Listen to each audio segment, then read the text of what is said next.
Hello, listeners, patients, and or Clear Minds employees. Chris here. Welcome back, and a special thanks to our patrons, Alexa Lynn, Kelly Harlan, Timothy O'Keefe, Wicked Encounters, Yanai Ravid, and Alex Peltier. Let's just go ahead and jump back in where we left off. Please, enjoy Season 1 Q&A Part 1-B. Stay safe, stay sane. We wonder who Illusion was based off of. Okay, before we move on, I just want to add my least favorite book, The Scarlet Letter. It's terrible. Meanwhile, I can tell like some people out there The Great Gatsby, if we're doing least favorite. Please stop. I'm sorry, These are standard curriculum material, and we can't be bad-mouthing them. Of Catcher Mice in and the Men. Rye for me. Lord of the Flies. Oh no! On the spot. Of Mice Come on, and Peter. Men. The Book of Numbers. You can't bring up the Math? You can't bring up the Mice and Men when he's also dressed like Lenny. A book of the Bible.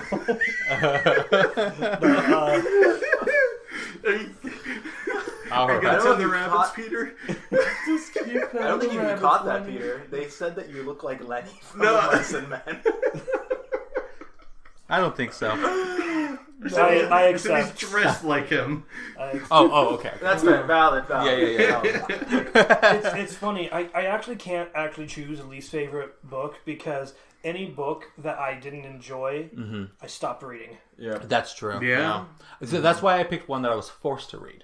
You know what I'm saying? Exactly. And Yeah. Standard I think that's the thing is that like when it comes to forcing people to read, I get it because we all should know how to read. But when it comes to like books that were taught in school, like for me, those are like my least favorite books because none of them really matched my genre. It didn't have my interest. And you're right. Like if there's a book I don't like, I'm just like, well, I'm proud of you for putting something out there, like author, like good job. And I know there's an audience for you, but it's just not me. Right. You know, so I'm that kind of guy. It's like, even if I'm not enjoying the novel, I have to read it fully before I can fully judge it.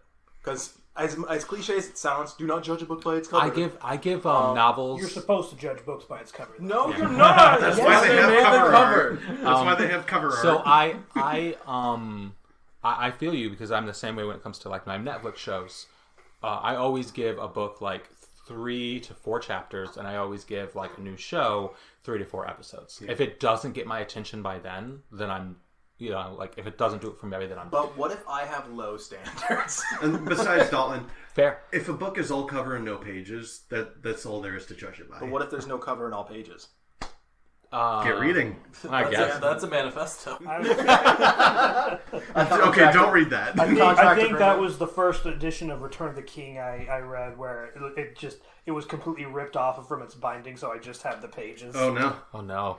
Damn. Okay. Return of the binding. Okay, I think we can move on to the next question. It's another one for everyone. We can just go around the circle. How do you feel about hearing your own voice? How do you think I feel? I told you at the start of the Q&A my pronouns are she, her. I'm a trans woman. I sound like this. I had a voice coach for a while. Then we moved. I didn't have the money for more sessions. Then I caught COVID. My throat wasn't in a condition to continue the sessions. I hate sounding like this. Peter.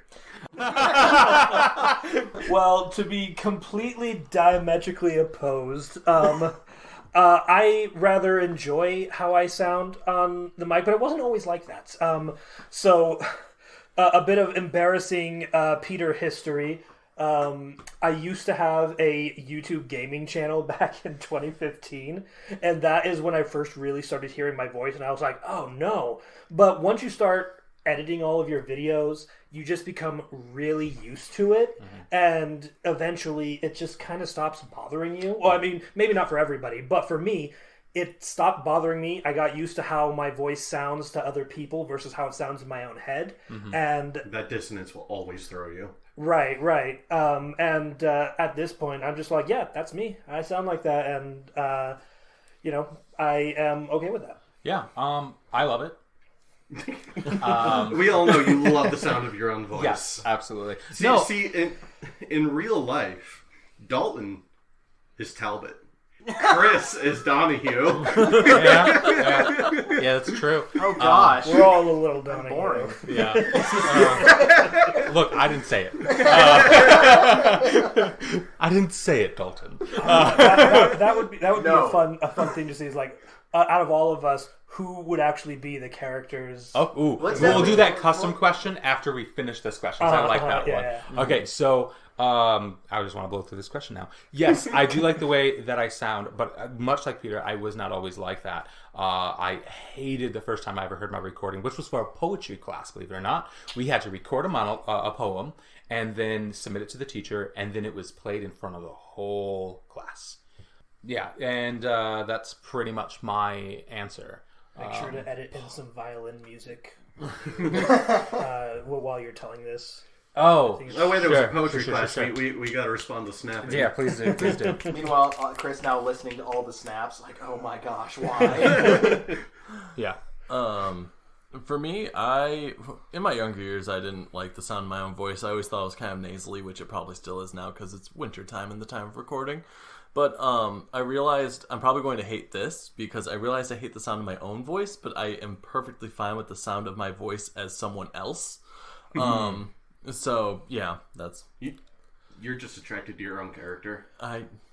listen. isn't? A Who trace of the isn't? true self lies in the false self. I think I speak for a lot of listeners here where it's remarkable how much your normal voice just kind of sounds like Donahue. A more subtle, less vaguely British Donahue. more blatantly gay, But far more less gay. vaguely British. Far more gay, less You just kind of like inverse those two Yeah, things. just kind of shift the British to gay, and then I guess you have me. as a final thing for me, You just reverse the British to gay polarity. oh my gosh. And a Doctor Who joke, hey! Just kind I of don't even watch Doctor Who. Oh, blasphemy. Yeah, I would say that I don't hate my voice. I've never really hated my voice, but I am very critical of my voice. To the point where like there have been multiple recordings where I'm like, I don't like that, or I don't like this, or I didn't know what to do, and everyone's like, Dalton, shut up, just do it. Yeah. So I was like, verbatim. Dalton, shut up. Dalton, shut up and speak. Stop complaining. Get back to the basement. Quit talking, start talking.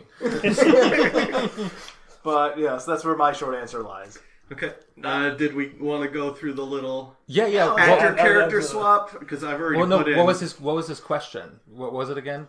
What character do we think we would be in the show? Oh, And let's try not to have any overlapping characters. Oh God. Okay, so I'll go Yeah, first. because I already said in real life, Chris is Donahue, Dalton is. Okay, so Talbot. we already answered. Okay, Right, so cool. I guess we don't talk. So, Shut up. Yeah, But they well, need to no. talk. We can all discuss who each person is because I don't know who I am. Yeah. I think I'm Greg. Greg, I Greg? can see that. Clean the halls. Yeah. Come in with the Just random you off the have wall such solution. an affable, amiable personality. Yeah. And that thick, ethereal Russian accent. Let's see. I think who I think Peter would be because I am curious about that. I honestly think Key immediately, even though he is. He needs power over people. After I went into the complete narcissism of Key, But you're no, like, the idea is that you like narrating, you like talking, you like Yeah. giving over Telling voiceovers stories. and like the positive aspects of Key, none of the negative. You did already say you would narrate gaming to yourself. yes, it's true. No, guys, I would read Lord of the Rings and Game of Thrones, and I would put on my British Key. Like the Key voice was the easiest voice to do because it's a voice I've been doing for years. something that Peter and I did when we traveled from where he used to live to where he lives here now. When we were driving, one of us would read a chapter from I think it was. Game of Thrones. Well, we read a chapter from your. Don't mention that. Okay. Well, we read a chapter from something, and also we read. I read chapters from a Game of Thrones as well. Yes, but we did do numerous voices, and Peter trying to get me into the series itself because It didn't work. well, that's my own personal preference. As much as I do love of George R. R. Martin. I do like that. I would say Peter's voices were very enticing, to say the least. But he did put on many different voices for characters, and that's where I kind of just see that from. Yeah, if you take out the narcissism and power tripping that he has, I definitely see that, because you are very narrative. Like, I could see you walking around the house going and be like, and then Peter opened up the fridge and looked upon its expanse. It's funny. I never do that when I'm ever around people. Like, This is my voice when I'm around people. But like, if you go into if you find my old YouTube videos, which shall not be named, that voice, link in the description. Yeah. Yeah, that voice is a very particular voice. It's not my normal real speaking voice. That is the exact same voice I do when I'm by myself. Like, it's your private time. Yeah, no, I'll be talking to like my cats or something. I'll be like, "Oh, look at what you're doing over here." Yes, I love that so much. Dakota had a look on his face for about half of that, where he was either racking his brain or just completely spaced out. Oh, I was completely spaced out. Okay, fair enough. Well then, Eli. I would say for Celine. Hold on, because I just had a character. Wait. Go ahead. Like who you are. H. Gray. No. H. Gray's much more positive. Oh my god!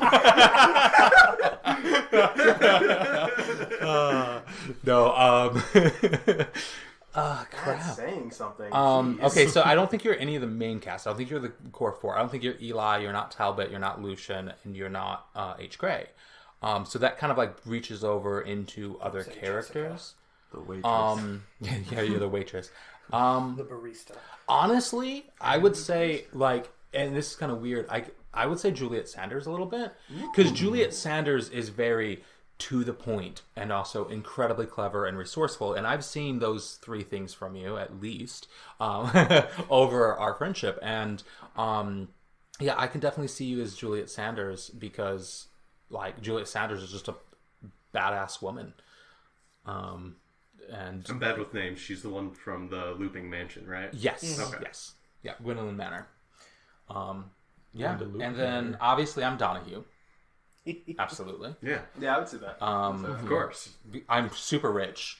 I'm so rich. Like, you guys can't see it, but the absolute gigantic ornate studio we're currently in right now. I am sitting on a throne made of money. The microphone is solid gold. Yeah. No, and in terms of, and then, since I'm just going around, I see you, like, in the thing, as Greg as well. I want to get that. You're, like, very friendly. Can you clarify helpful. who you is? Me. Dakota. Right. That's right. This isn't a visual medium. That's not an actual camera. This is just picking up the voice. That's right. Okay. Sorry. Pointing to me, Dakota. I need to put my shirt back on, or I can leave it off. No. Yeah, Dakota I see as Greg. I agree with you. Like, you're very friendly. You're very helpful. You always come in and be like, "Oh, I can help." You know, but you also don't have a problem like putting up your own boundaries. Like, because there's a line where Greg is like, "I'm not door fix guy." You're like, "No, I'm not. Goodbye." Yeah. Peace. And he's also a literal demon. Yeah. Yeah. You can't see the horns, but boy howdy, they're sexy. They're there. There, I guess. And I don't take this the wrong way, but I do kind of agree. I see a little bit of Talbot in you because you're very Dalton. Yes. Dalton and Dalton. I'll get used to this whole The audio podcast thing. You've only written an entire season. Yeah, I've only been doing this for a year. Look out for season 2's QnA. This is gonna be fun. Yeah. No, but I see Dalton absolutely as a little bit as Talbot, because Talbot is very like he likes organization, he likes plans, and Dalton definitely likes those things. He likes things planned out, especially in your creative process. Beyond that, Talbot is surprisingly really resilient. Like, when he comes across something he doesn't know how to handle, he just like sets things aside and is like, all right, what can we do? And like, Dalton has that mentality. Like, whenever there's a problem, Dalton's like, okay, well, hold on, let's figure out what are our options, how can we fix this? And he doesn't just immediately freak out. And like, that's where I also see a little bit of Talbot. Okay. Thank you for that. You're welcome. Okay, so like, I can see Peter as the more positive side of Key. Definitely Chris as Donahue. Dakota as Greg is a very fun concept. I won't lie. And I can see Talbot in me. That was very nice. Thank you. You're welcome. You're welcome, Dalton. Thank you. I actually see a guy who plays Mike, who plays H. Gray. I see him as Eli.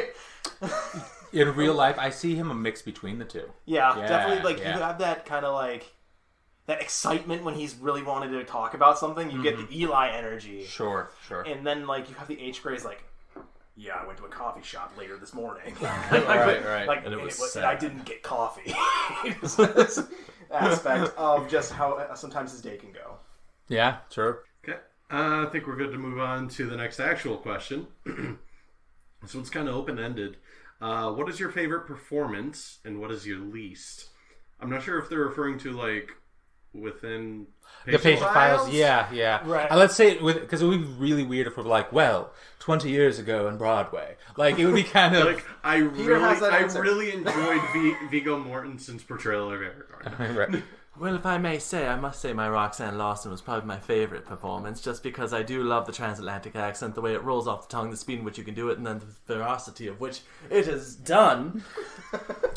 But, yes, I digress. I'll let someone else speak. 8 out of 10. And only an 8, excuse me.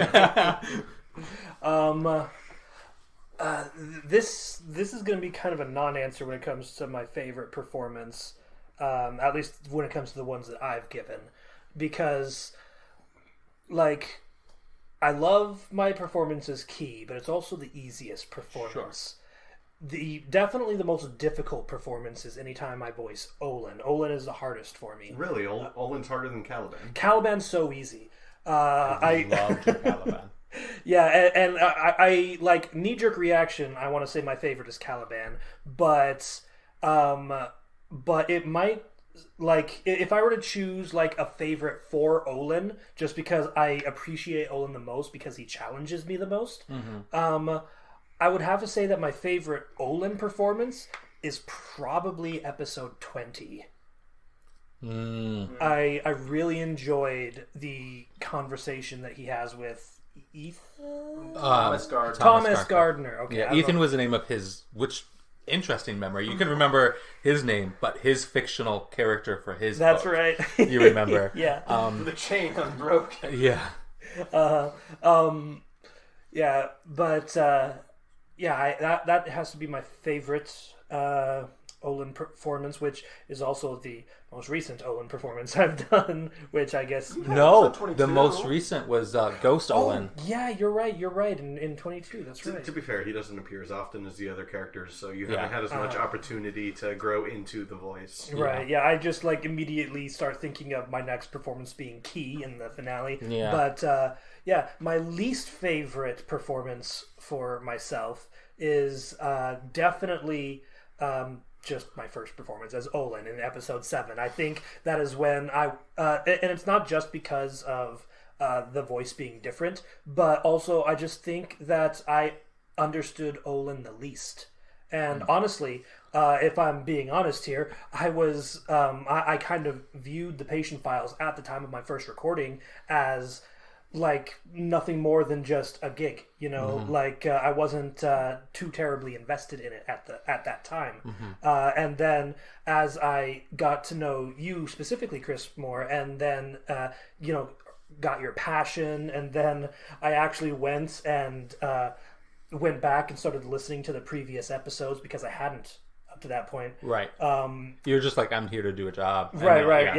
Yeah. And that's got me way more passionate for the world and story and characters as a whole.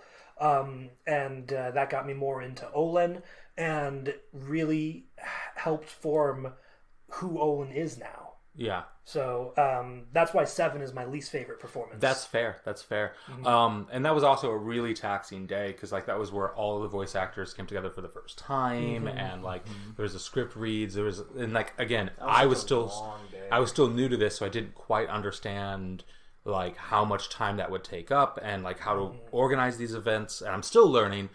But back then it was all right, yeah, we're meeting at 2 p.m. And 2 a.m., 12 hours later, everyone's leaving. So But my turn, I guess. Right? Yeah. Unless do we want to sort of extend this to be maybe say our favorite performance of somebody else? Sure. I'm gonna go.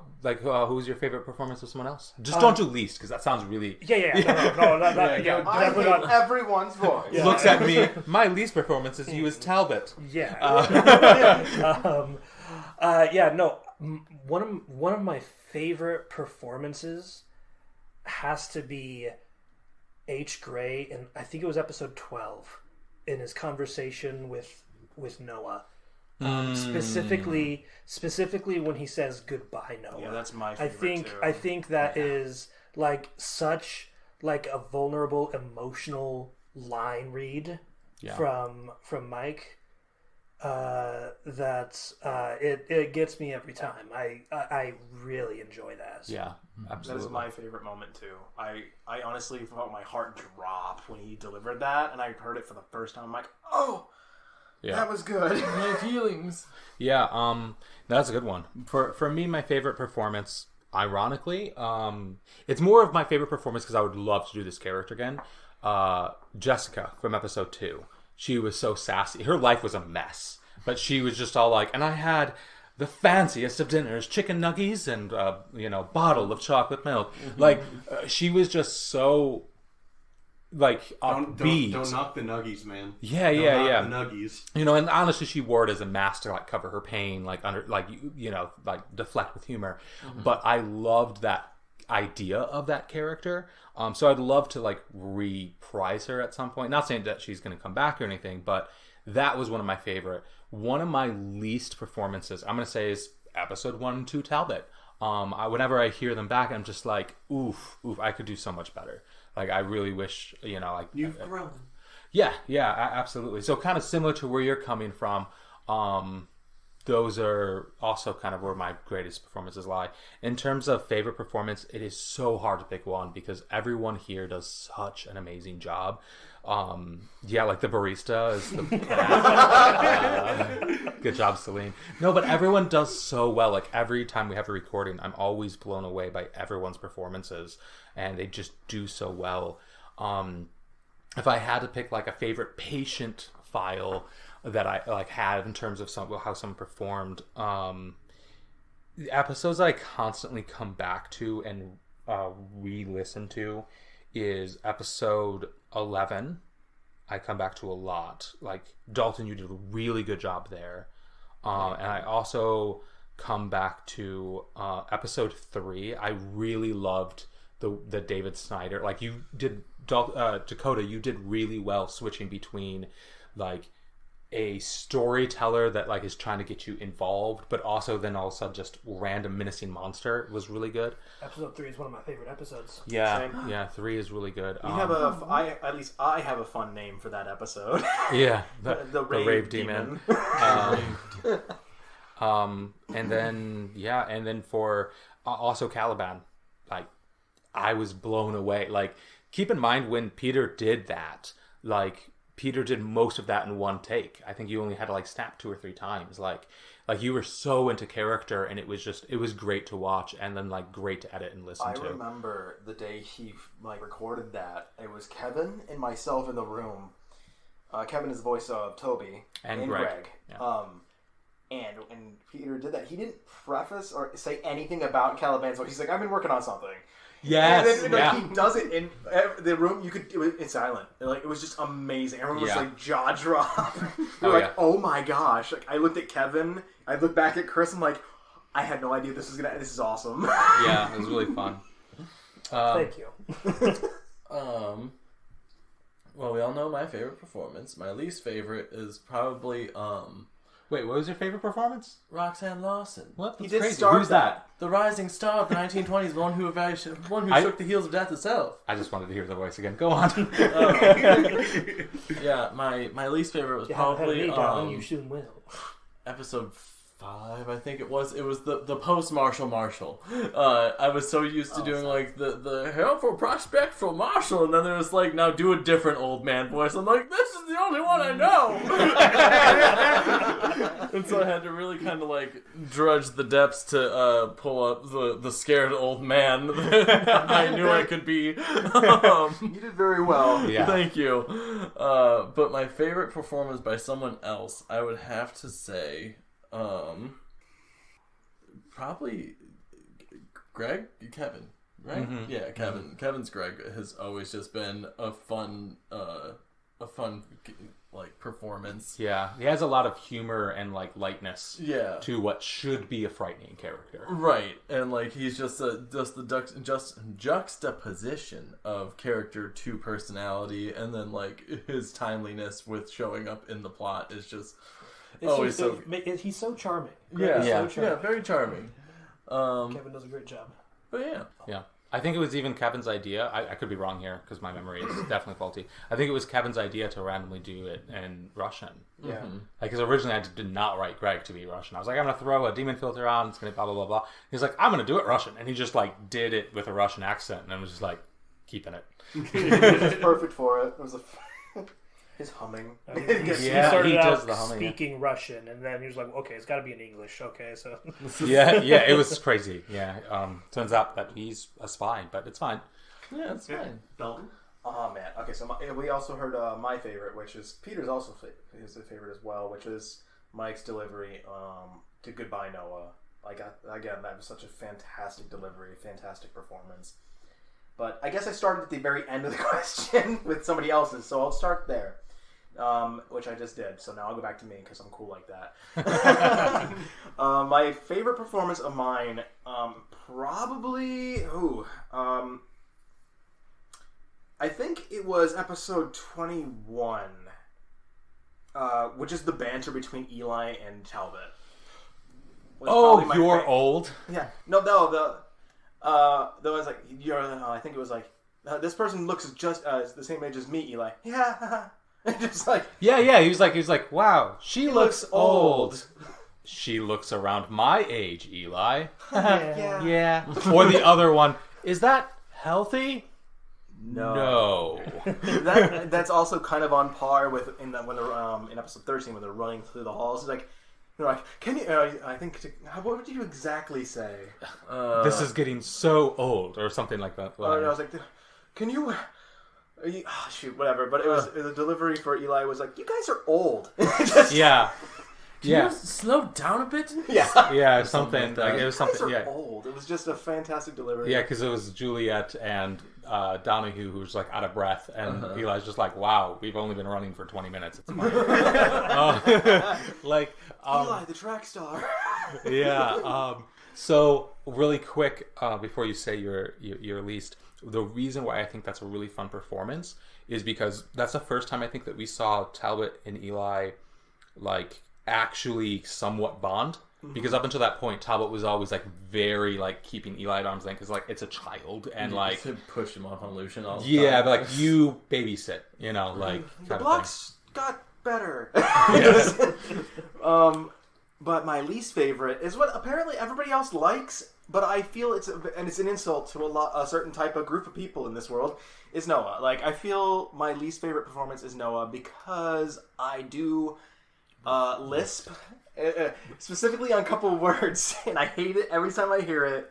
The word lift was said as whiffed because I got caught. I love your Dick Van Dyke impersonation. Honestly, I love Noah because it's very similar to the whole Greg personality. He adds this whole level of innocence to H. Gray in context. Like if you would have put him next to like Donahue or Eli, I don't think it would work. But like to see this like grizzled noir detective who's seen some shit. And then all of a sudden next to Noah, who's just like, "Good day, sir." Like it's just so like. What story, sir? What's more important than the authenticity of the accent is the emotion that comes from the voice, despite whatever the accent is. And you nailed Noah's emotion. Oh, well, thank you. For sure. Celine, what was your favorite performance? Well, I've only had 2 parts. One is paid for. And I certainly thought I did better with the hotel manager than with the barista. I think the barista was very natural. Yeah, I honestly felt it was very spot on. Yeah. Honestly, it was perfectly. Well, what's your favorite performance of Smells? Eli, wait, Santa's been dead for years. That was a good one.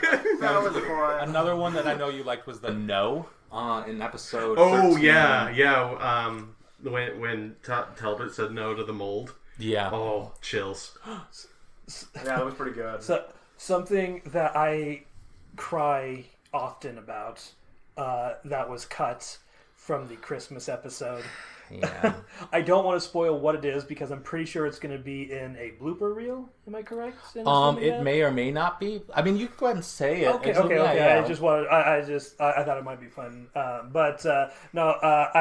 created a lot of death noises for Olin when he got eaten by the gift monster or whatever it's You called. also gave me a lot of ho ho ho Oh, yeah. laughters. There's like 2 solid minutes of ho ho ho ho ho.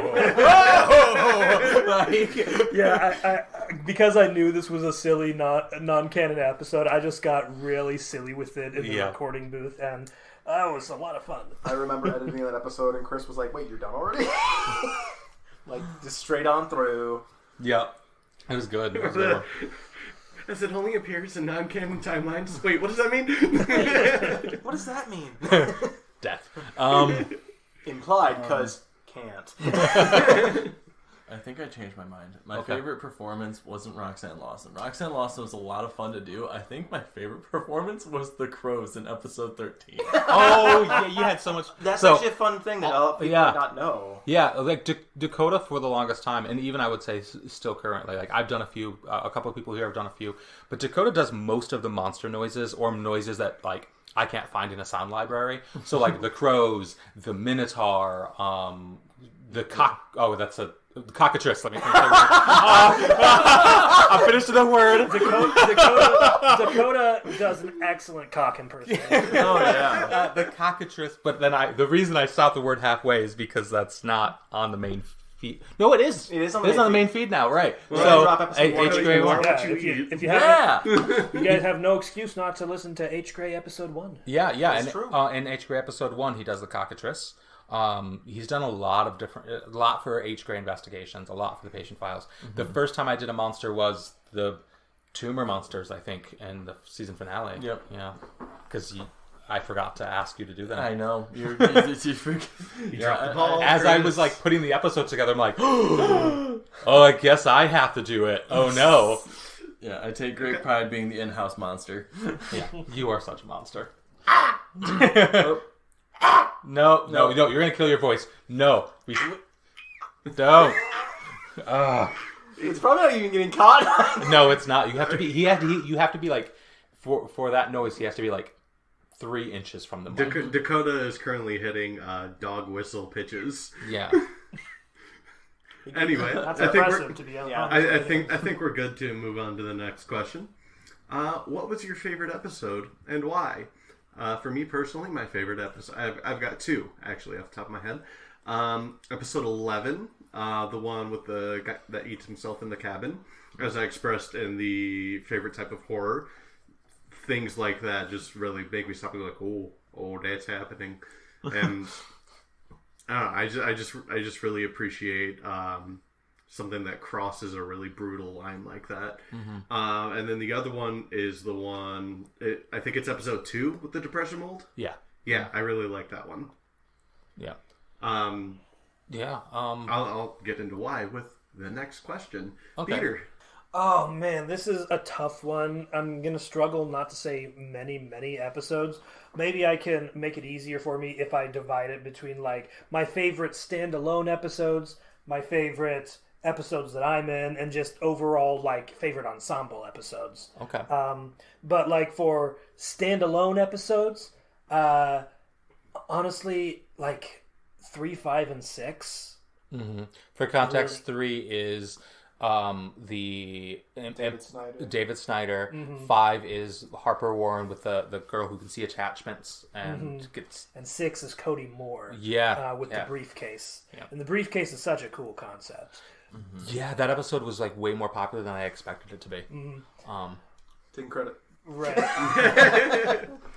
My favorite episode that I've done, and this is going to be very selfish, but it's probably episode 14. Yeah. Because I am primarily, I'm the primary voice in that episode. Yeah, both as but Olin it's just, and Caliban. it's just so much fun. Caliban is so fun. Yeah. And just the nonchalant, like, I don't care how monstrous you are, response from Olin is also... It was probably the easiest time I had with Olin, to be honest. Let's be clear. Caliban is definitely... If he was human, he would be kind of incelly, neckbeardy. For sure. Yeah. You know, just a little bit. But... He'd be miladying people all over. He still is. I mean, him being darkness incarnate, which is edgy, does not erase the fact that he is still... He has issues. But I love Olin's response, because Olin is just like... Okay, well, let's, like, instead of him, like, withdrawing and be like, you're a monster, he's more of like, well, how do we move forward? And I really like that. Like, you really do a really good job of showing that. Yeah, and then for just, like, ensemble, it's maybe a bit cliche, but episode 23, it's so good. Like honestly, I think it's the best written episode you've done, and it's incredible. I think it's when I was reading the script, I was just all like, I was glued to the page. Like, cool. It had like everything in it. Cool. Yeah, I'm really proud of 20. I was really nervous about 23, if I'm being completely honest with everyone, because I didn't know how it was going to land. Because like the entire season was building to this. You know what I'm saying? And I'm like, is it going to hit where I want it to hit? But I think it's my turn now. My favorite episode 20. Mainly because there's a lot for me that does it well in 20. I love the pawn shop owner and their concept and the whole game of questions and that like being careful what you have to say. I love your performance as Thomas Gardner. I think the narrative. This is like one of the Dalton, times. just so you said you are. Dalton. Well, I could be talking about myself. Good job. Me. Your voice of Thomas Gardner. Yeah. So Dalton did a really, really good job there, but also like. This kind of broke the formula a little bit because instead of it being like a patient file, we broke in the formula here and there, like between like Olin's tapes and everything else. But this one was like a memory that was narrated by Talbot, but then you had like the also talking. Like that was really cool to me. So we did a lot of new things. And that's probably the most creative way to tell the story. Yeah, absolutely. Because I'm very creative and amazing. You are. There's that Donahue. Speaking of Donahue, I think my favorite episode, again, because it did kind of like break the general formula of the reading the patient files, was I never remember the episode numbers. The one with Donahue's parents. Ashes to Dust. That's 18. Which is 18. Yeah. Yes, thank you. That one it was a great performance by me. It was. No, it was a great script. Very well paced. Edge of my seat while reading it. And yeah, it was just really good backstory. Yeah. It was also like the only character so far that we've actually gotten a backstory piece from, and like so it was really interesting to like see how, because I think the way you stress certain words was kind of genius, right? Like the way that every time that you said mother, like even before you knew the history, you knew, he doesn't like his mom because it like mother insisted on it. Like I was like, oof, yes, jeez. Yeah, like, you'd be like, father thought this, but whatever. That's just father. You know, yeah, he's mean, but I don't really care. But mother. Right? Yeah, like and great job there. Yeah. Well, thanks.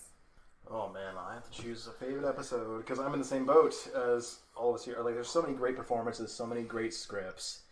I have to say, episode 6 is probably one of my favorites. I would say you doing Cody Moore was fantastic. The story was very fun. I do like to toot my own horn there and say, yes, the bag, yeah, clearly, mine, haha. But I think you took an idea that we talked about, just kind of as a free moment and ran with it in a beautiful way. Oh, yeah.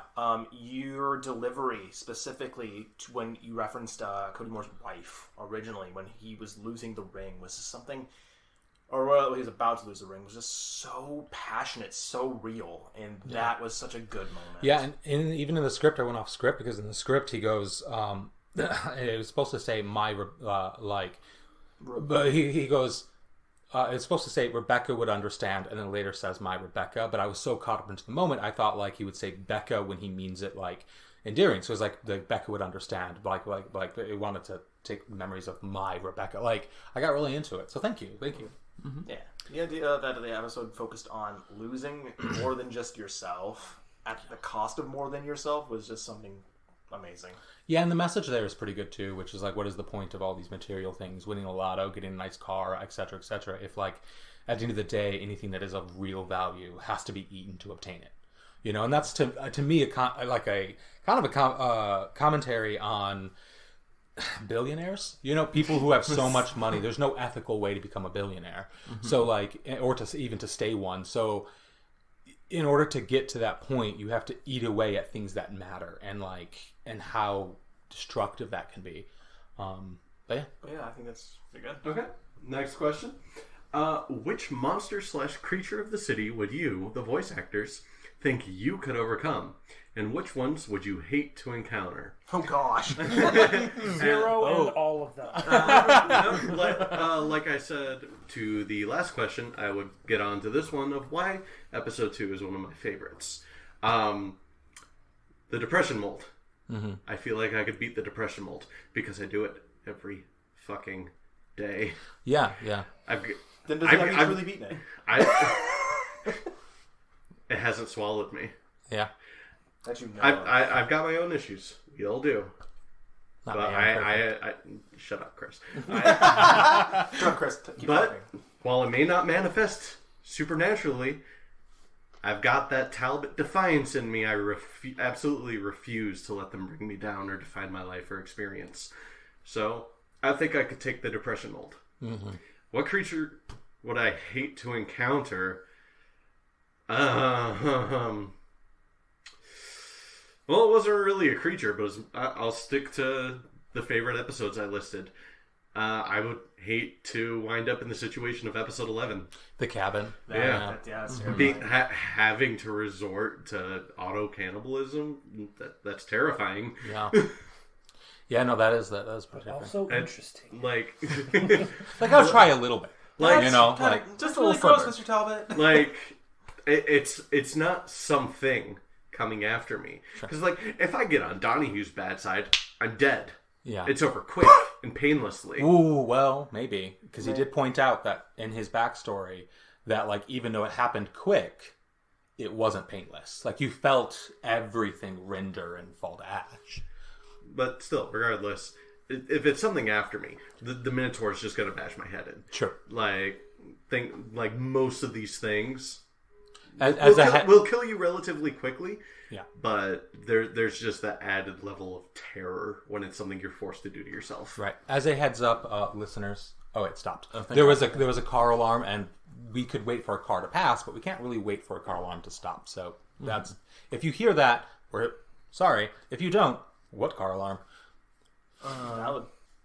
All right. So a monster that I could take. I feel like I could take the social energy draining gremlins.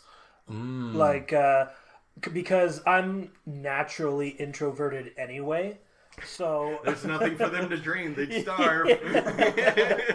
So I'm like, whatever. You know? That's fair. That's why they were afraid of Olin. He's an introvert. There we go. That's fair. That's a great answer.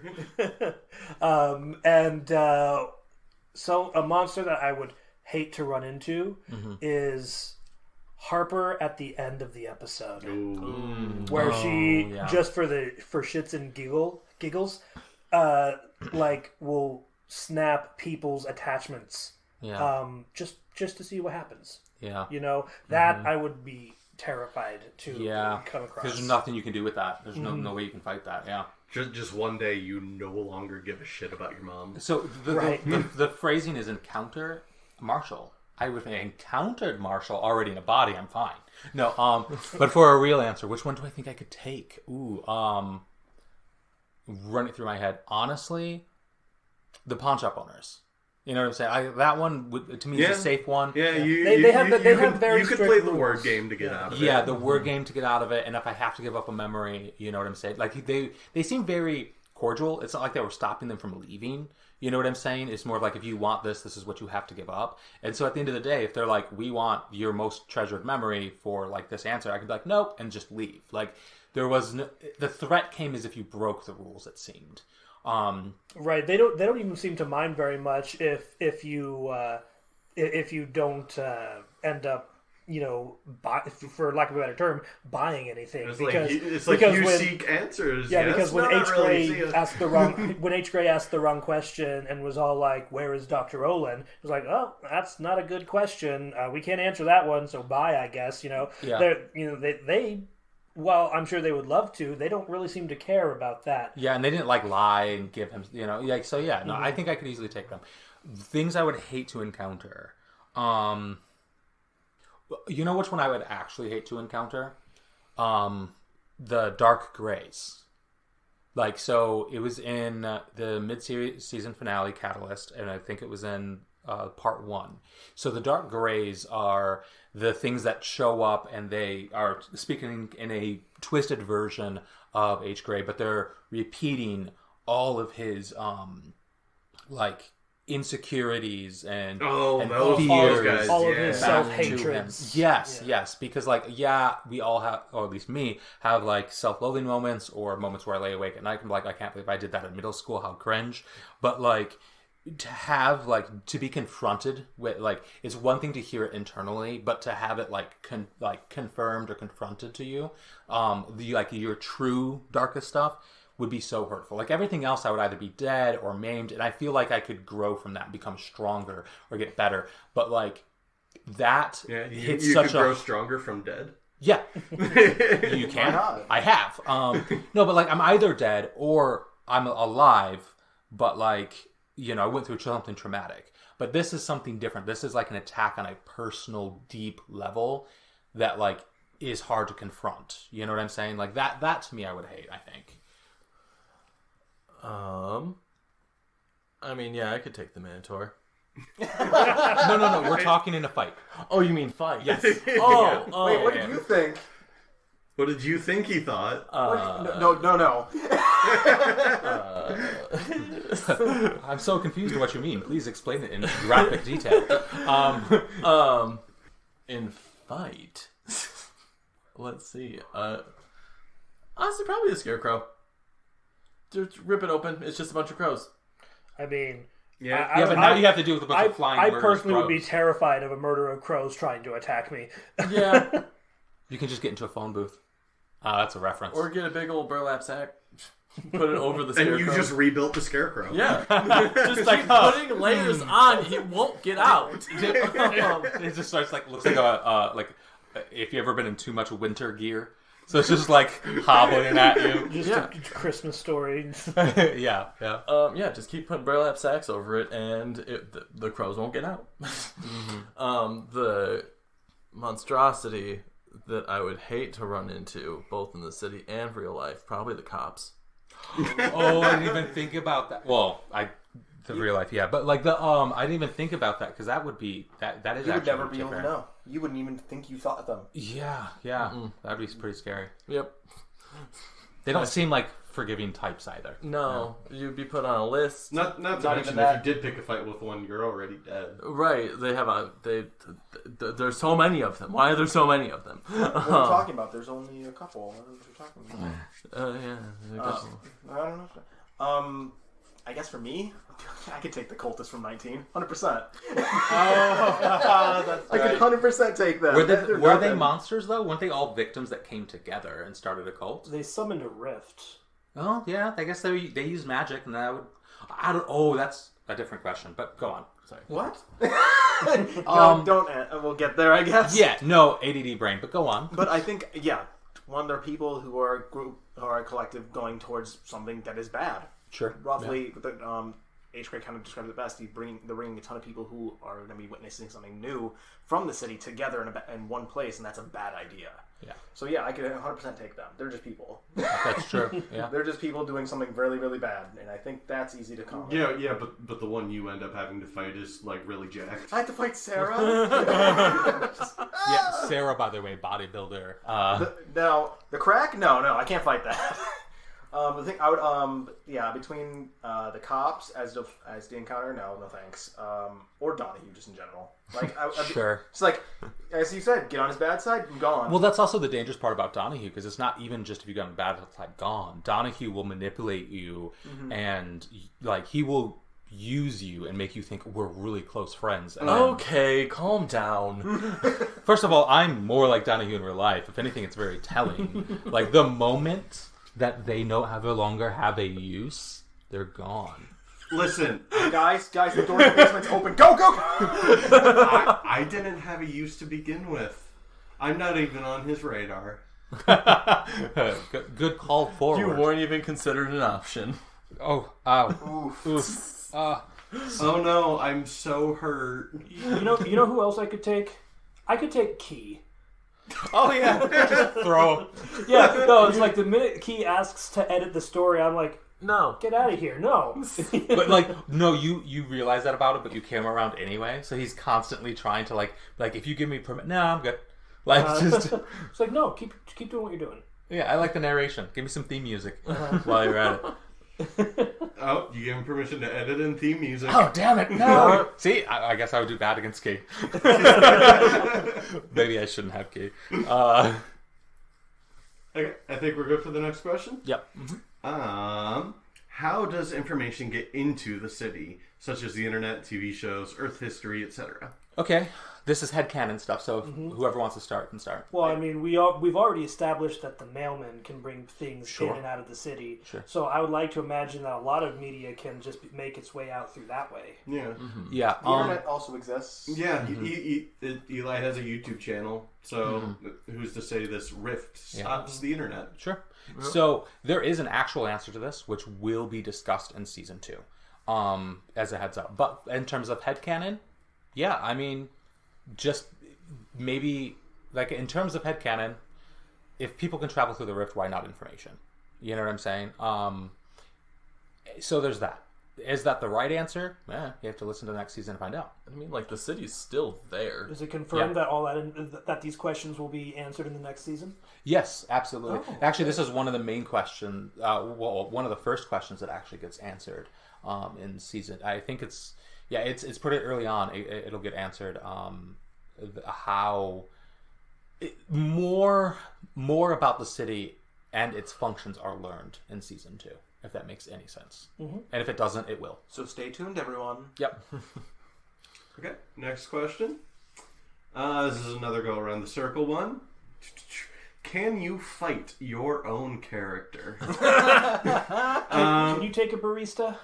Absolutely. I can take on a random barista. I can take on a random hotel manager. I can absolutely not take my primary character who has yet to be introduced. Yeah. I will start. I have no chance. Okay, we'll go counterclockwise. I'll start by saying no comment. I'm not allowed to, and that's horribly wrong for me to fight a minor. So you're saying you think you could win? I'm not gonna do. No comment. What if he swings on you first? Yeah, he can try. He can do it. What How about this? if after his 18th birthday? Yep. What if you were also No. 16? No.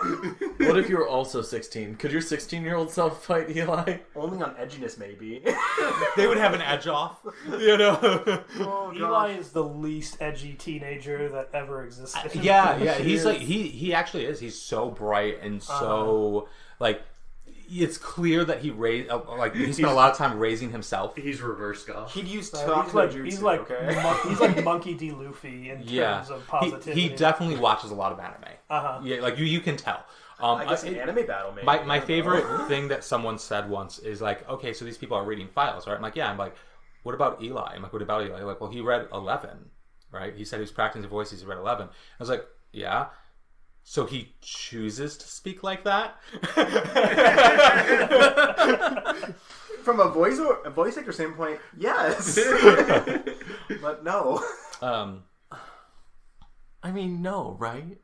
I thought I heard shouting. No, I don't think you could. I don't think you could take No, I don't think any of us could. Like, Donahue is trained.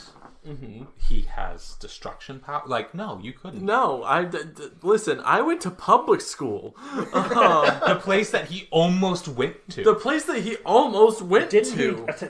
Did actually go for like a couple of weeks or something like that? No, he might have been there for an hour before he was sitting sick. Oh, Because he was actually the ash monster. Yeah, that's right. Yeah, no. I went to public school. Yeah. I ain't got no powers. I could take Talbot. I know futures. Like, assuming that... Yeah, I think I could. Yeah. I would just have to throw him. First thing I would do is just take a bunch of files and throw them on the ground. Right. Right? Like, as a distraction. The Two-Face method. Where you have to, like, he has to pick up every paper. Right. And while he's doing that, I'm just, fight back! Fight back! You know, yeah. I could do it. All right. Okay, You've so got so we've already established that I can take Key. Yes. All right. Caliban... Could you take Caliban? No. Well, No. Oh, okay. The embodiment of darkness that can make plants wither, that can tear apart a person. Mm-hmm. You know what? I do like my chances. I think it'll be a very like neck and neck battle. Yeah, but I feel like just because Caliban was probably trained in the way of the katana. Yeah. I like to think that Caliban's manifestation form is with a fedora and a katana on his back, trench coat. While you were falling in love, I studied the blade. Right, yeah. And then I fell in love. Fuck. And then Olen is the most severe hell no. Mm-hmm. The minute I think about trying to throw a punch, he's already stopped me. Yeah, or he would let you and immediately turn it into a therapy session, which is just as terrifying. Right. And how did that make you feel? Right. Yeah, what drove you to if this? I beat the shit out of Olen, he'll be all like Olen will then do something or say something that will make me feel like I just lost. Yeah, like No. And that accomplished nothing. yeah. Like, What drove you to this point? like, if the 5 of us ganged up on Olin, we'd still lose. Mm-hmm. Yeah, it would turn into group. Therapy, yeah. We would walk in ready to beat his ass. He'd already have 5 chairs laid out. Be like, "Oh, welcome in. Have a seat. There's coffee in the corner." This might be a bit of a weird, selfish request, but can I actually hear all of your guys' Olen impersonations? Because I just heard yours, and I'm like, I love that. I love it. Okay. H. Gray. I cannot do a good Olin impression. I go again. Oh, okay. Let's see here. This is my Dr. Olin impression recording for Clear Minds. I love it. I love That's a it. good one. H. Gray, I need you to do a follow-up investigation for me. Ooh, you got That's the a good breathiness. one. That was a good. one. The breathiness was there. All right, Celine. That's No, I'm good. seems like I'm not a voice actor yet. Give me a season. Hi guys, my name's Elijah Olen. Oh God, we're doing Eli. Hi, I'm Eli. Is this what we're doing now? Okay. Hi guys, it's Eli. Check into my YouTube channel. Thanks. All right. Oh no! Yeah, you are Eli. All right. Now start with Talbot. Okay, so I just need to put my emotions into a file, and then eventually I will be able to just focus on my work again. I'm skipping me. I am him. Oh, come on. Give us the frame of reference. This is Dr. Charles Talbot recording for Clear Minds. It is currently late. 8:55 p.m. As the previous Talbot mentioned, it is late, and that is completely off the mark. It is 8:59 and 43 seconds. Pause. That's Talbot version 1. You have to do Talbot when he is actually overwhelmed. Oh, you're right. Okay.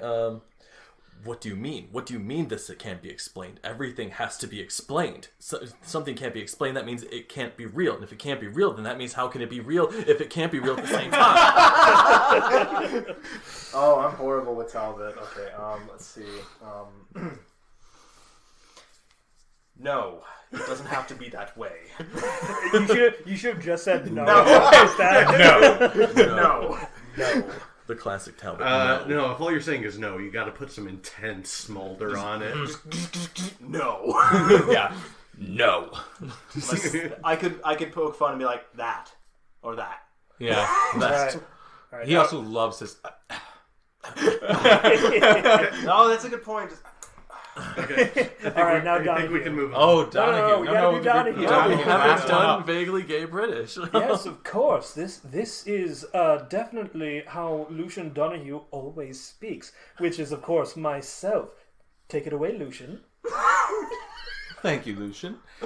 I was thinking about ordering tacos. Would you perhaps want some, Lucian? I had tacos yesterday. Let's do something else. Maybe like, French cuisine. I'm feeling escargot. Honestly, this matter is just too much for us. What will we do here at the Council of Lucians? Fascinating. Are you Oh my paying for God. yourself or not? The Council of Lucians is amazing. How are we going to get any work done if we can't order food? Honestly. You can't be mad at us. Mad at you? I could never be mad at with a face like that. Oh, well said, Lucian. I must say, we all do look incredibly dashing today. Oh, well, thank you, Lucian. Side note, work on your penmanship. I'm looking at a mirror right now. Side note, work on your accent. Oh. All right, next up. You're one to talk. You say to the actual I'm Lucian. the original Lucian. Awkward silence. Next question. Your scripts and what makes it into the episode at times are very different. Why? I want to answer this. Okay, so there rewrite are scripts. several reasons for this. Reason one, I hate English. No, so the thing is I love to break the rules. So I love fragmented sentences, and especially when it comes to dialogue, I love when I can make a character not speak correctly, because a lot of times people don't. So I really try to reflect that. Another thing is I want to also clarify that if you're reading the scripts, the correctness of grammar or fixing sentence structure was done. My wonderful editor over here went through all of the work to make sure that it was correct and accurate, no typos or no mistakes in grammar. I declined them. Not all of them, but yeah, some broke my heart. Yeah. I was going to say, every word that Chris has said so far, I was just watching a little bit more of Dalton die in his eyes. I'm going to reference it now, but there is a picture in our group Discord of the Wolverine meme when he's touching the picture, and inside the picture frame it just says my English degree. Yeah. It's honestly because like I like to break the rules of English whenever I feel it's necessary, and so I do that all the time, and much to the Chagrin. Yeah, thank you. That's the word I was looking for of Dalton. But at the same time, it's what I like to do. Just know that it was done correctly. I just decided to leave it incorrect.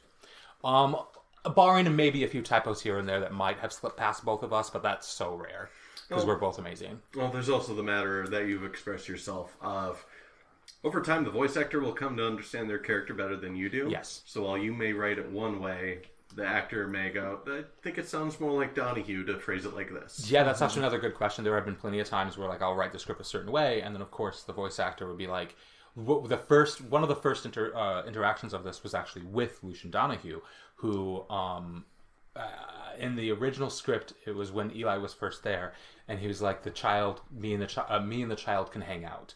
Dakota looked at me and goes like, Lucian doesn't hang out. Like I was like, okay, fair point. Fair point. You say what you think is right. I forgot what I actually said. I think it was just like, yes, I will keep the child. Something like you can spend time with me. Yes, because first off it was spend time, and then also it turned out with, instead of I'll hang out with the child, it was more of the child can spend time with me. Yes. You know, like that.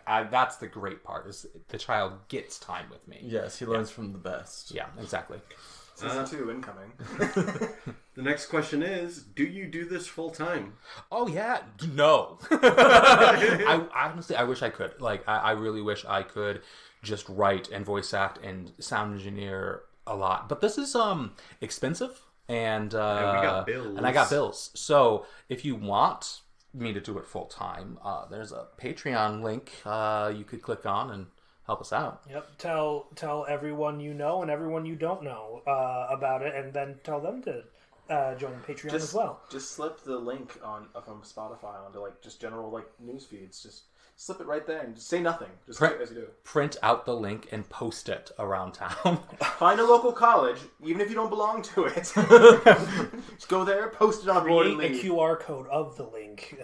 Don't scan random QR codes. That's So, dangerous. yeah.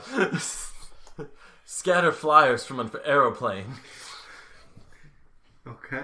Do you have a personal method or ritual to get into character before recording? This is Lucian Donahue, recording for Clear Minds. This is Dr. Charles Talbot, recording for Clear Minds. Hi there, I'm Elijah Olin. My friends call me Eli. I wish, I don't want to steal Mike's method for H. Gray, because he'll probably say it in his in his part episode. too. But it's beautiful. I love it. Yeah. But for me, I don't want to sound too full of myself, but not really. Mm-hmm. I just kind of start. You just flip a switch and you're know. great. I'm sorry. Yeah, no, you're fine. I mean, I for me, it's a trigger. Like, after a while, like, it took me a while to learn how to get into Talbot's voice, but now it's more of like, as long as I started off by saying, like, this is Dr. Charles Talbot, like, then I'm in his voice. And actually, it's kind of shifted, because it used to be this is Lucian Donahue recording for Clear Minds, but now it's just become, oh, come now, Charles, let's go get some lunch or something. You're being too... you. Yeah, that's true. Usually every recording session starts with you insulting me. Yeah. Yeah, one it's also common for me. Just Inhale, exhale. Or, oh, look, a door. A door. A door.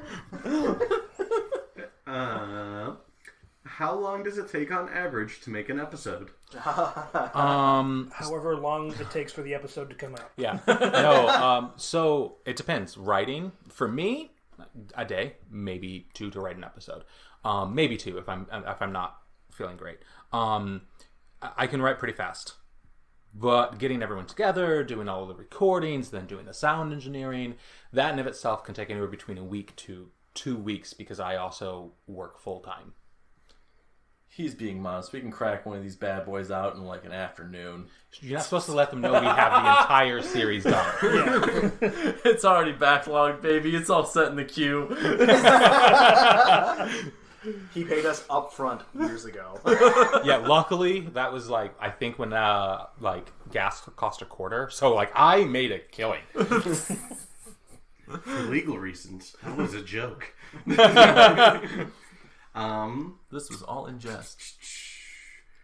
How big is the basement where you keep the voice actors? About 20 feet by 50 feet. It's narrow but long. Wow, that's... You've got a lot of experience with things like that, don't you? That's actually... Wow. Speaking of, why haven't I gotten a bigger cage yet? I have to earn it. Big cages are for closers. And I don't earn it. I don't close. Well, I like, honestly. You need a more significant character. Yeah, your character has such a small part in this series. Oh! Yeah. Oh! How do you think I feel? I had to write pretty much half a miniseries in order to get a desk. Yeah. And that's just shoehorned in the cage. And it's not even like an adult desk. It's like one of those plastic ones. one of those like school desks where you can like hardly fit into it now. Yeah, Just, like, it's Fisher one of the ones where the chairs are connected. No, to I the don't desk. even have a chair. Just Yeah. the desk. Just nobody asked why Peter has the biggest cage with a couch and entertainment center. I can't even see the couch. It's so dark in there. You have a couch? How do you watch in the dark? You don't watch anything then. What do you do? Wait, you said there was an entertainment center. Is there a TV? Oh God, no. Oh, that makes He sense. has the center. He has the center for the entertainment, but it's just barren. He hasn't brought in enough revenue for a TV. Come on. Yeah, no, honestly, the reason why my cage is so big and I have the entertainment center is because I am the most important person. Not the most important character, the most important person. That's not true. He has the key to the basement. Chris has the key to the basement. He's the most important. No. Well, he doesn't have Lucian a cage. turned that to Ash. That's why you have a small cage. Oh, So You were going to get out. But then you broke. I almost got a bigger cage, but then I ruined the key. I see. Yeah. I mean, I have like I was 12 gonna more. say, what is that? Just a quick trip to Walmart to make keys or whatever? Oh God, could you copy key? Ooh, Oh no. that's a question. Should I say oh no or oh yes? Fascinating. Okay. Moving on. What what are you looking forward to the most in the future in regards to the patient files? This question has been redacted. Getting a character. Yeah. You waited patiently, so we'll see. I've got one. File. I hope to God that one day Olin is going to be able to read a patient file. I really want to do something like that. Yeah, That's a absolutely, great one. absolutely. No, I to answer, I guess this is a thing too. Yeah, absolutely. I'm gonna have that happen. So you can look forward to that. Yeah. What I look forward to, honestly, just starting the next season, and I think even then, after that, it'll be starting the next season. I can tell you what I'm not looking forward to, like the end. I feel like the final season is gonna be like. It's gonna Hard be to tough. like, yeah. Emotionally, it's going to be hard because I'm already so attached to everyone, to everyone's character and the story. I can't fathom the idea of eventually saying goodbye, even though I know I have to, you know. But that went darker than what the question asked for, so my apologies. What are you looking forward to? I'm just looking forward to get these legs stretched and out of the city. I tell you what. You mean out of the cage? Yes. Yeah. Well, no. same, no. different solution. Mind Palace. Yeah. Mentally speaking. You're excited to see what he gets up to? I'm excited to see what sort of antics Lucian Donahue is going to wreak on this big wide world. He gets a local job at As a cafe. barista. Yeah, as a barista, and retires.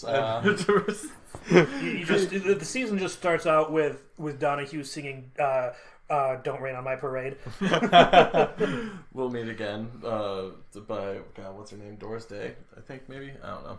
What I'm most excited for probably is when we first started this project, when you first started it really, it was just really the two of us talking about it. But now we have a lot more people to voice opinions. Us being me. Yes. Just Yeah, and me being Chris, by the way. Oh God, I even messed that up. all right, sorry. Chris likes to joke, and often it doesn't land. That's true. I leave the comedy writing to someone else. I mean, not me, clearly. But I'm very interested to see how everybody's opinions and characters grow with the coming seasons. That's what I'm really excited for. Mm-hmm. Also, more from season 2 as well. I'm very excited for that, but I can't really say much more on that. No, not yet. Not yet. You'll hear more about it in season 2. It's coming. Who is your favorite character and favorite monster/creature, and why? Well, since we've already established that if you have powers, you are a creature, mine's a twofer. My favorite character is Talbot. Aww. How? Why? Why? Just because he's like the primary frame of reference for you, the listener's perspective, so it creates a lot of attachment with him. And also because Chris talks my ear off about the series all the time because we live together. So I know what's coming. Peter? Okay. I'm going to. I love to cheat, so I'm going to give 2 answers. One of my favorite characters in a patient file has to be Harper. I've gone on and on about Harper this entire time. Harper's great. She's great. I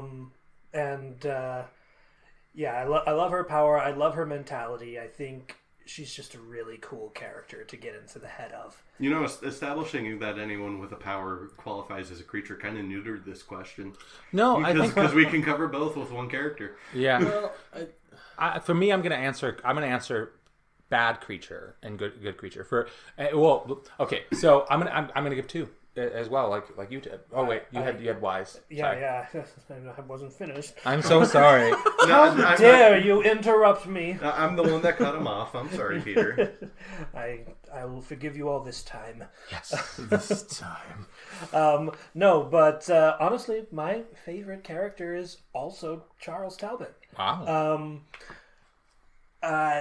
Charles is such a fascinating character. Just someone... Precisely.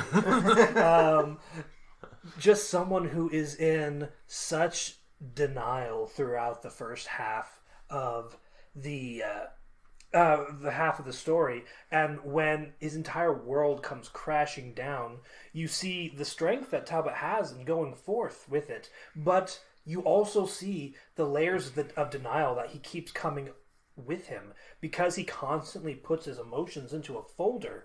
He's still constantly in a state of denial. He's denying his own emotions. Meanwhile, outwardly, he constantly is like, every time something he can't believe is happening, a cop pulling a gun on him, Lucian saying he doesn't matter, all this stuff, he's constantly in denial. And I think the denial being an overall theme of Talbot is such a fascinating way that you've written him. And I think just thematically, Charles is the most interesting. Wow. I did not expect that. I consider Charles to be boring. No, but thank you, actually. And I'm glad that caught. My intention with Charles Talbot was to make him for him to be a character that grows on you as the series progresses, but not be favorite in the beginning. So I'm not surprised, but incredibly honored that you guys like him so much. My favorite character, because it's character, monster, and why, right? Okay. Yeah. So my favorite character is currently Lucian Donahue. Because of just his betrayal at the end. Oh, yes. No, but because his betrayal at the end, and like the way that he jokes, but like he's a lion that doesn't need to tell you he's a lion. Like he's super dangerous, but he never feels the need to point. Like he'll point out everything else. He'll be like, "I'm beautiful. My fashion is amazing. Look at my big house. Oh, it's so tiny." Like he'll like point out all these things, but when it comes to his danger level, he's just like, "Oh, I'm just, a cute little kitten. I got some claws, but, whatever." But it turns out, like, no, he's not someone to mess with. But I also find him incredibly complicated. So he's not just I'm a bad guy for being a bad guy. He believes what he's doing is justified for whatever reason. And, like, that to me is fascinating. That's how you know you've got a well-written villain, is when they're not evil for the sake of evil. Yeah. Because they think this is right. Yeah. And in terms of favorite monster, pawn shop owners. I think their concept is pretty cool. I think the whole memory swapping is pretty awesome. But hands down. Right. I think gonna be basic and kind of just like take a page out of my own book. I like Lucian as a character as well, just because, as I mentioned before, and I'll say it again, every good piece of media needs a cunty little guy, and he is by far my favorite cunty little guy on the show. And looking at you, Asterion, as well. He's just fun. He's complex. He seems like not the most relatable, obvious for obvious reasons, but like what? He takes the most like human reactions to most of the situations faced. Like, in order to keep a level head, you just kind of rely on your own skills and just look at it through the lens that you're given. Right, often deflecting with humor. Yeah. And also, when he's thrown with a situation that he has no idea, he adapts really quickly. Episode 15, his memory kept getting wiped. And he's like, okay, well, what are we doing? What's the plan here? Yep. And he totally is on board with like, all right, we're fighting the cops. Let's fight the cops. As for monster, I think probably the briefcase. The briefcase is my favorite monster. That's a good monster. It's such a good metaphor for hoarding wealth and the unethical means by which you obtain it. You obtain it. Yep. All right, my favorite character, H. Gray. Oh yeah, H. Gray's a really good character. Yeah. Mm-hmm. There's so much to work with H. Gray, and not only as a writer or just in that way, but H. Gray has a lot of mystery to himself that he doesn't want to show yet, or even talk about. But you can clearly see it from the voice actor's delivery as well as what the character has experienced. He's our little bag of trauma. Little bit. Little bit. And he's also like the oldest in the group and seen the most. Yeah. So sometimes he can come off like super protective or paranoid or whatever, but like he has reason to be. Don't Don't make H. Gray feel like the dad friend. Oh, he's no. I don't think he feels like the dad friend. But I mean, maybe to Eli. oh yeah, to Eli. But H. Gray doesn't feel like the dad friend. He just is the dad friend. Dads love when your friends just have random whiskey on you. True. But also, in the case of all the characters, I think he's the most real, as well. Like the most experienced in the way, even in the place where the city is the city. You have this guy who's experienced most of everything and still comes out himself in a way. Yeah. The guy who's a parody of a genre is the most real character. Wow. Okay. What does it say about my writing? No, I'm kidding. Hey, he chose his voice, right? That's true. He chose that. Okay. He chose that. My favorite monster, actually, I loved the boat. The boat itself, because not only just the boat, but the crew. I consider them the same entity. Yeah, really, they're the same entity because it's something that doesn't really exist, but at the same time, it traps people for years upon years to the point where you lose your life in a dreamlike state.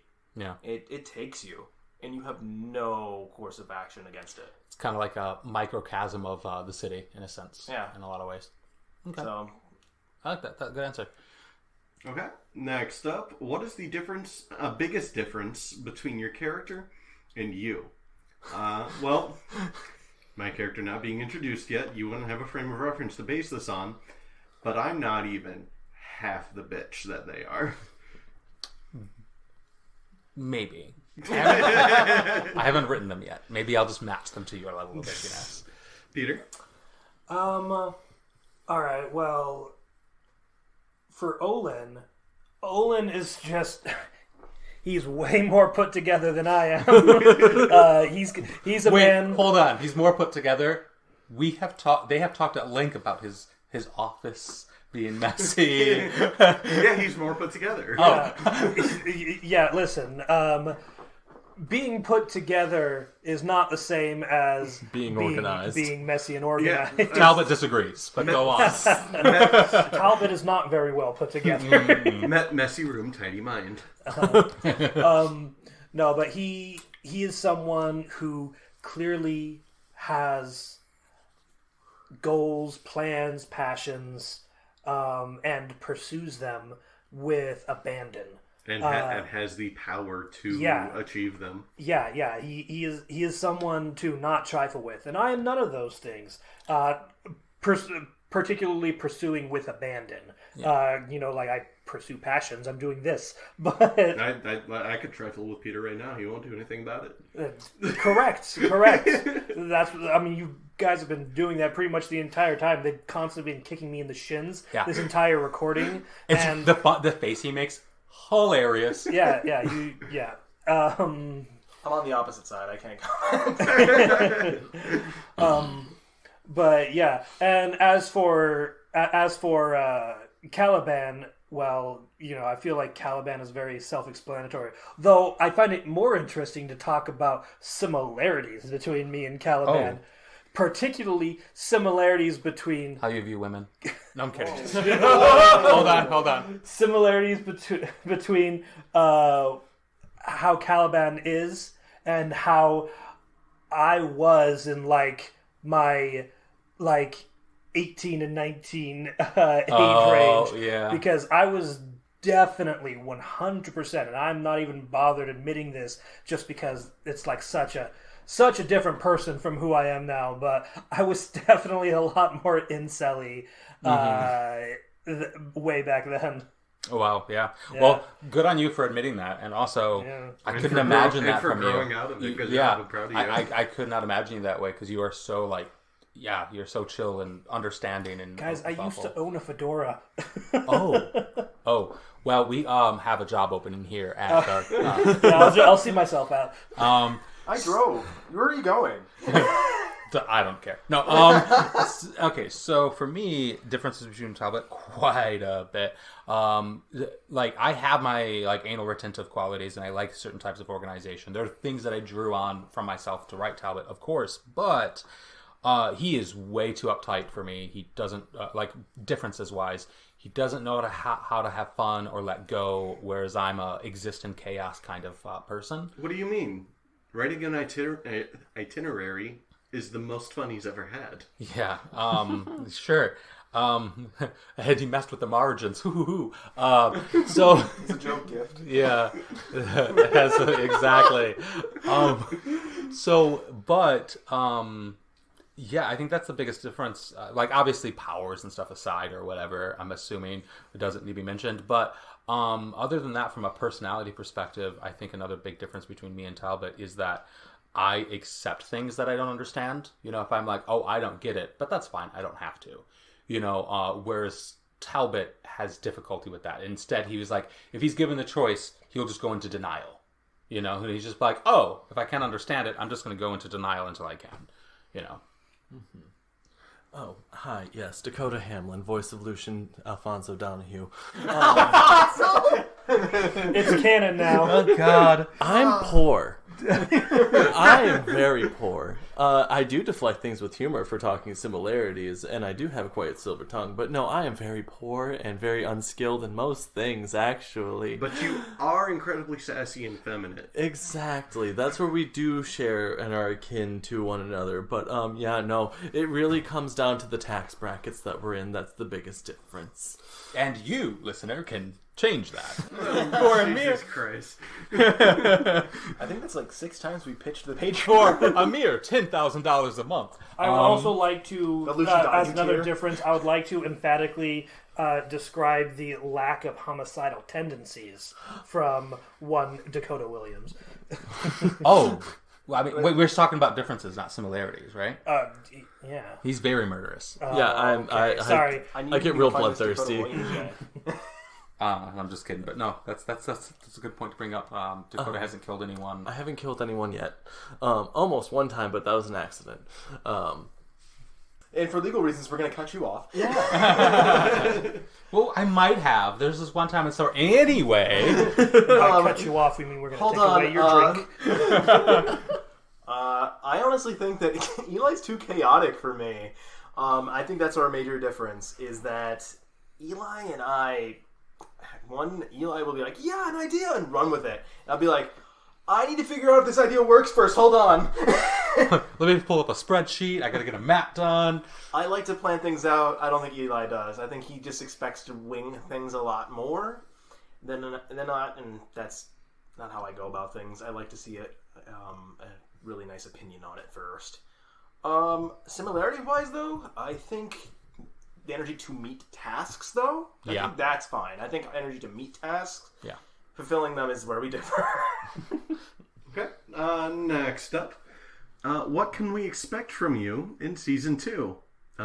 Me. Yeah. That's a good answer. That's a very good answer. Yeah. It's been confirmed. Celine will be in Season 2. Mm-hmm. Well, I can probably say with certainty that you can expect to not have Key. Yeah. Yeah, we already established you can rule no one out from returning. You can copy a key. But I'm fairly certain that Key is not a Season 2 character. But I could be wrong, because I don't actually know. Could be Season 3. Could be Season 3. But this question is about Season 2, so let's... Right. The Patient Files, Season 3, Return of the Key. But also, I think I can probably safely say that we're going to be hearing a bit more Olin lines. Oh, yeah. Yep. For Sure. sure. We got a lot of big changes coming in Season 2. So, for me, I don't know. Will Talbot even be in Season 2? I mean, last we saw him, he was kind of hurt. Comatose. Yeah. Like he said that H. Gray could find him, but... Lucian's gonna be cooler.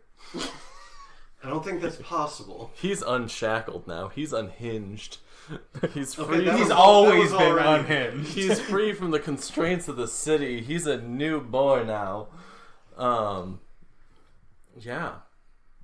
I don't know what we're gonna see from Lucian, but boy howdy, we're all gonna strap in and get ready for the ride.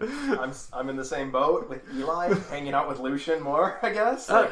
Correction, being kidnapped. Sorry, spending time. He doesn't hang out. You're right. But yes, Eli being kidnapped in a way there. I hope to see a little bit more. I'm sure people are going to be curious about how Eli's health is going to fare beyond the city, considering how bad he got just approaching the edge. That's true.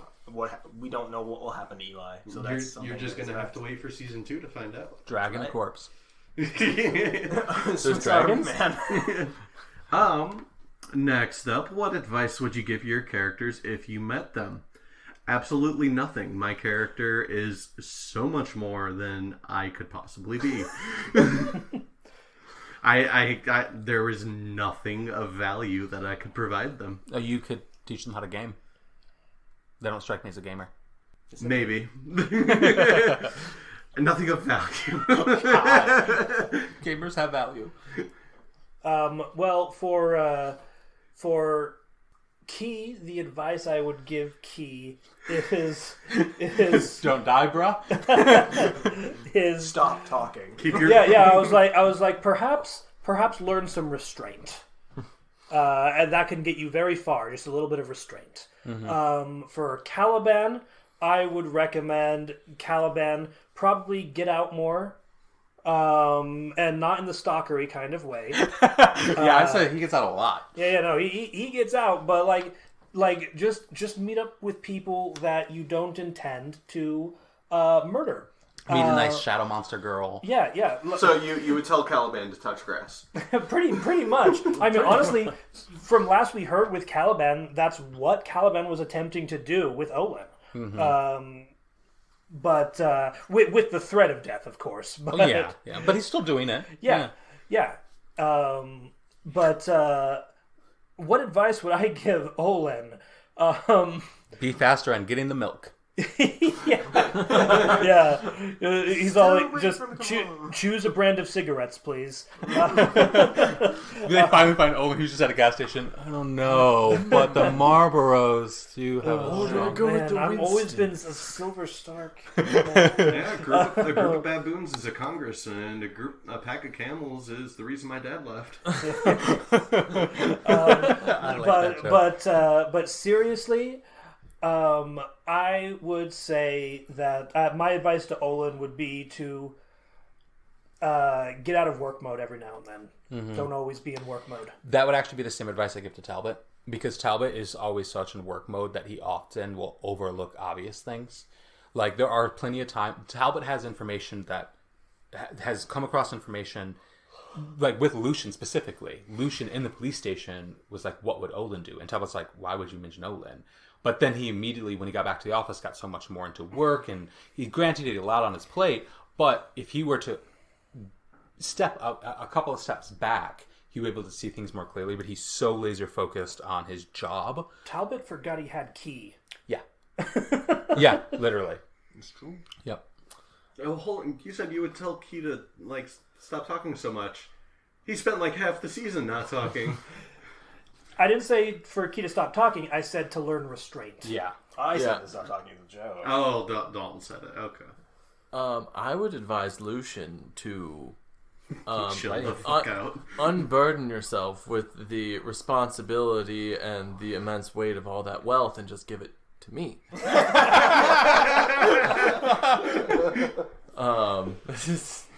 I can't really. Me as Dakota can't really give Lucian any advice, considering he got everything that he wanted.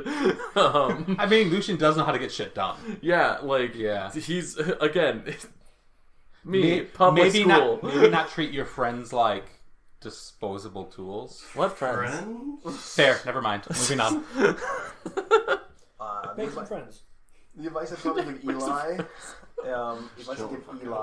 is probably, honestly, chill. just take the Adderall. It's fine. Take a 10-second. Think it through. Yeah, he jumps always head first. Yeah. Just take a second. Think things through a little bit more, buddy. You got this. Get some ADHD meds. It's not a race, Eli. I call it spark mode. Wait, ADHD. I think the most ADHD thing that you ever wrote for Eli was when he was just really trying hard to think about the best way to disguise as doctors to get to the orientation. Yes, yep. I'm trying to find his white lab coats. Wait, what? Why?